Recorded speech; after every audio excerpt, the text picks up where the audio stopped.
The house was silent, except for the faint creak of wood. Back and forth, the rocking horse moved on its own, and underneath its steady rhythm there was something else, something chilling. It was crying, and Nine wasn't your typical adventurer. He wasn't fearless, nor was he reckless.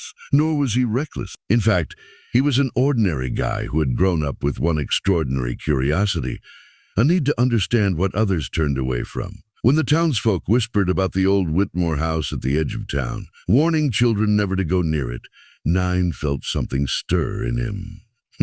Not excitement, something heavier, a pull, as though the house itself was calling his name. And so, one stormy evening, armed with nothing but a flashlight and his courage, he stepped inside. The air was thick with dust. The floorboards groaned beneath his feet. Yet what unsettled him most wasn't the dark, but the sound. That strange, heart-wrenching cry.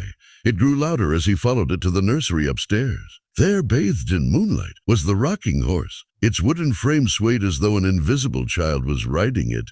And from it came the cries, soft, broken, and filled with sorrow. At first, fear gripped Nine. His instinct screamed to run, but something inside him, something deeper, wouldn't let him leave. He leaned closer. The rocking horse wasn't cursed, not in the way the stories had claimed. Instead, he felt it. Grief. Pain, a lingering sorrow clinging to its very grain. But where was it coming from? Nine faced his first challenge, fear of the unknown. Every shadow felt alive. Every creak of the house whispered his name, but he pushed forward, choosing compassion over fear. After searching through old letters and journals scattered in the nursery, Nine uncovered the Whitmore family's hidden story. The rocking horse had belonged to a little boy named Thomas, bright, full of laughter, always riding through the halls. But tragedy struck one winter night.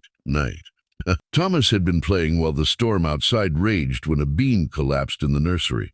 He was gone in an instant. His mother, unable to bear the loss, sat for weeks by the rocking horse, holding it, crying into the wood. Her grief seeped into it, binding her sorrow to the toy. The crying rocking horse wasn't a haunting, it was a memory. A mother's love, trapped in time. Nine's heart broke for the family. But now he faced another challenge. What to do with the truth? Should he leave the rocking horse as it was, a monument to tragedy?